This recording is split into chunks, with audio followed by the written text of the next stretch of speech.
এই ঝিল কি সুন্দর লাগছে রে তোর সিঁদুর পরে। তুমি কি এভাবে কেঁদেই যাবে? শেষ হয়ে গেল। একটু শান্ত হও, একটু শান্ত হও। আমার ছেলেটাকে দিয়ে আমার সব স্বপ্ন শেষ হয়ে গেল। ও তো বলেছে ও চলে যাবে। তুমি চেনো না ওদের। ওই মেয়ে যখন ওকে এই পর্যন্ত টেনে এনেছে, আরো কত নিয়ে যাবে তাই দেখো।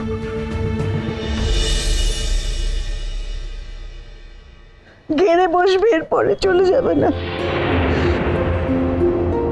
থাকবো না আমরা এখানে, এই পাড়ায় আর থাকবো না। আমি আমার ছেলেকে এবার বিদেশ পাঠিয়ে দেবো, আবার থাকবে না ওইখানে। ও চলে যাক বরং আবার বিদেশে, তখন তো আর জোর করতে পারবে না ওরা। ওকে না নিয়ে গেলে তো আর জোর করার কিছু নেই। আমি পাঠিয়ে দেবো ওকে, বিদেশে পাঠিয়ে দেবো আবার। ঠিক আছে, এবার একটু শান্ত হও, মাথা ঠান্ডা করে পরে একটা কিছু ভাবা যাবে। পরে তারপরে আর কি আছে দাদা? আর মাথা ঠান্ডা করতে বলছিস?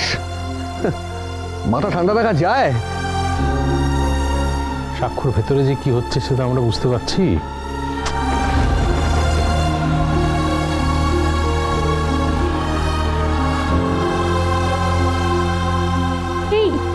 চলো। আরে কি হয়েছে, হাত ধরে টানছো কেন? এসো না, একটু ছবি টবি তুলে আনন্দ করি। ছবি তুলে প্রমাণ রাখার তোমাদের দরকার আছে, আমাদের কোনো দরকার নেই। আর বড় বউয়ের ছবি তো তোমরা তুলেছো, সেটাই তো যথেষ্ট। আর আমরা তো অতটা ইম্পর্টেন্ট নই, তাই না? আর ছবিটা তো তোলার দরকার তোমাদের আছে, কারণ ঝামেলা করতে গেলে, কেস করতে গেলে, থানা পুলিশ করতে গেলে তো ওই ছবিগুলোই তোমাদের প্রমাণ হিসাবে লাগবে। আমাদের তো সেটা আর লাগবে না। একদম আমাদের হাত ধরে টানবে না। একটা সামান্য কথা থেকে এটা কি কথা বললে? আমরা আসলে এত ভেবে কিছু বলিনি।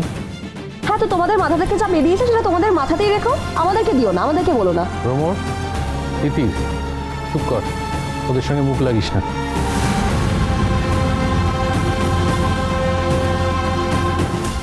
যারা আসতে চাইছে না তাদের কেন তোরা জোর করছিস? কেন বারবার আমার অপমান করাচ্ছিস তোরা? কেন আমাকে ছোট করাচ্ছিস? তোদের মনে খুব আনন্দ, তাই না? তোদের মনে হচ্ছে এটা একটা বিয়ের আসর লেগেছে? এটা একটা শ্রাদ্ধের আসর। সবার কাছে এটা একটা শ্রাদ্ধের আসর, ব্যাস। সবাই মনে মনে আমার মৃত্যু কামনা করছে। কারোর মনে কোনো আনন্দ নেই, এরপরও তোরা সবার হাত ধরে আনন্দ করার জন্য রাখছিস। আমার মনে কোনো আনন্দ নেই, আমিও কিচ্ছু মন থেকে করছি না, কিছু ভালোবাসা করছি না। মিথ্যেবাদী। আমি মিথ্যে কথা বলি না, আমি যেটা বলি সত্যি কথাই বলি। না কারণে এত ছোট হতে কার ভালো লাগে?